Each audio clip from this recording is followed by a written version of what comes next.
I've been with no sleep for like 5 days. Living this life just for Friday. I don't like rules, I do it my way. Everywhere I go they say my name, DJ. Hey, and welcome to the show today. This is Travis B with 605 Crypto. Just a reminder, I am not a financial advisor. Make sure you're doing your own research on all this stuff. But let's get right into it. We can check out XRP, Ripple, down a little bit today. That nice little gain we had over the last, that's gone.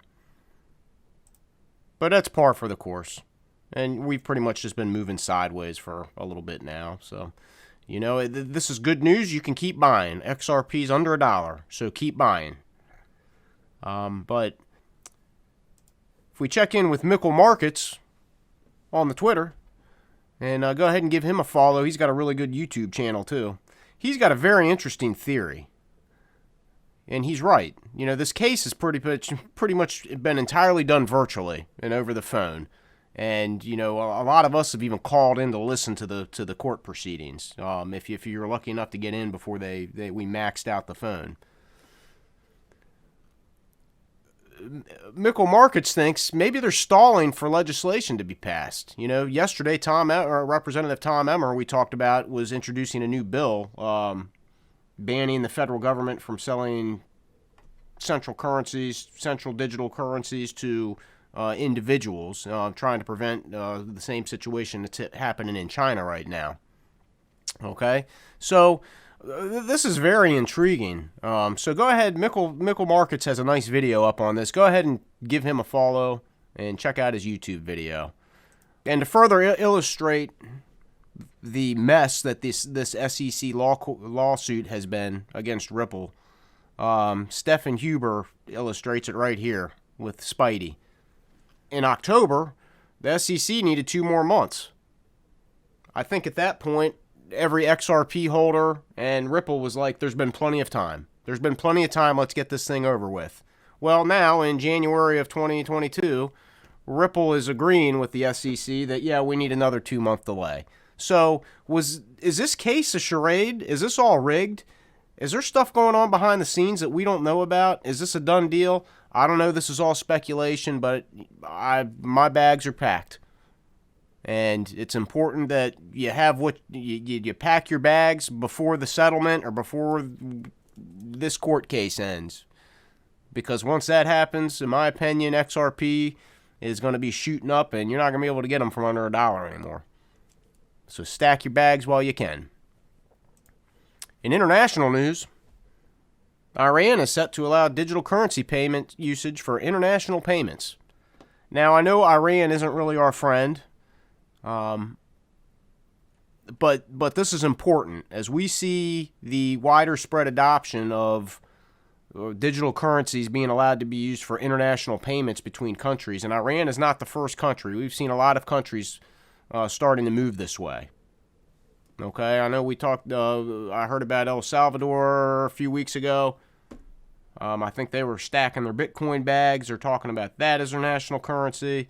There's a lot of things going on in Europe. But also not far from Iran, Turkey. Turkey, they're hedging their bets against inflation with Bitcoin and Tether to escape their plunging lira. And, I used to watch Howard Stern back in the day, and he used to do this game show called Who Wants to Be a Turkish Lira Millionaire? Well, back in 2000, around when this show was on, he 1 million Turkish lira was like $7.38. So he did this spoof of Who Wants to Be a Millionaire on his late night show.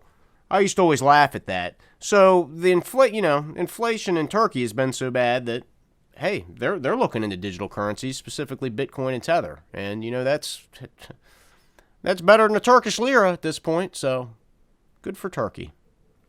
If we check in with Jack the Rippler on Twitter, he brings back up, this inflation that we keep poking at. And he's got a pretty stunning fact here, or stat, that the national debt for World War II was $25 billion. Today, they are printing $125 billion. every single day. That's like 5 World War IIs per day. Think about that. And if you're not a historian that understands what basically happened in World War II, maybe this illustrates it for you better. I'm afraid this generation is probably impacted more by this picture than the World War II stat. I'm more freaked out about this World War II stat. In New York State, will allow online sports betting to begin on Saturday. Okay, now this isn't directly related to crypto and cryptocurrencies, but a lot of these companies involved are some of these big companies, DraftKings, FanDuel, Caesar Sportsbook. A lot of these companies are pretty innovative, and I think if they could get into the crypto end of this, we're going to begin to see more and more adoption of crypto. I think don't be surprised if you start seeing crypto options on these betting sites. It's only a matter of time before you can start betting digital currency. It'll make it easier to get to Vegas for all of us that don't live that close. Here's some interesting news. I caught this story on Fox Business this morning with Maria. This gentleman is mining Bitcoin with his Tesla, and this guy works for Polygon. I didn't have time to catch his name when I saw part of the interview this morning, but here it is. Suraj Ravel on Stewart and on Varney and Company this morning. Talks about how he's mining Bitcoin with his Tesla.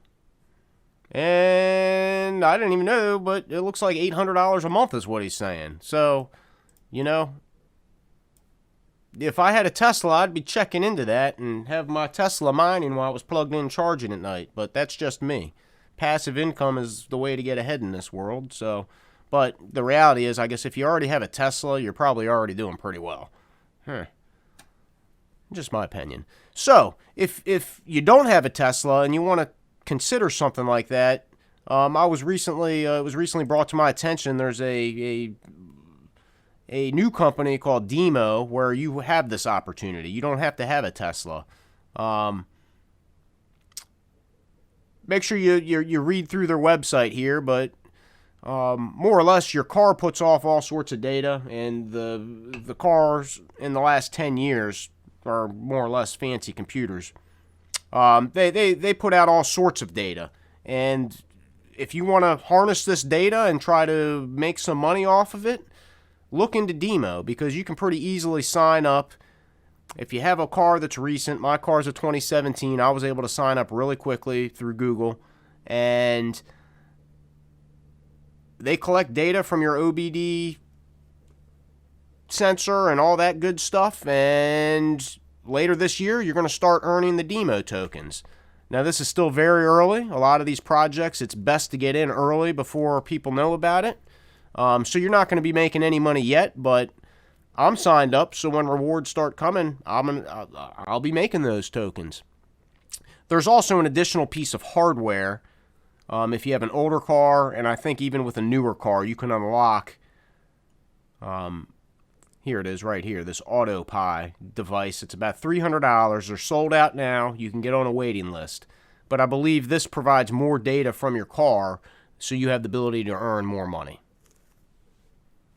So take a look at DIMO. It's an interesting new project. I'm signed up. I'm going to, see what they have to offer. You don't have to have a Tesla to do this. I thought when I looked at the website at first that it looked like you had to have some sort of smart car. My car is not a hybrid. It is a 2017. But check it out for yourself. Like I said, do your own research. So to end the show today, I'm going to share with you this tweet that caught my attention. You don't always get what you wish for, but you always get what you work for. Make sure you're working hard for your dreams and your goals and what you want, because you can wish for them all you want, but this quote's pretty great because it makes it simple. You don't always get what you wish for, but you always get what you work for. So work hard for what you want, and it's going to be yours. So thanks for joining us today. If you made it this far, give us a like and a subscribe, and that helps out the YouTube algorithms, so more people get to see this content. And we'll see you tomorrow. This is Travis B with 605 Crypto. I've been making beats since 3:30 a.m. I am in my own league, in my own lane. I do my own thing in the back cave like Bruce Wayne. The only ones talking down to no names. I'm in the business of putting people out of business. Your other DJs should ask for forgiveness. You are witness in the making of a legend. I ain't there yet, but I'll be there in a second. And everywhere I go, they say my name.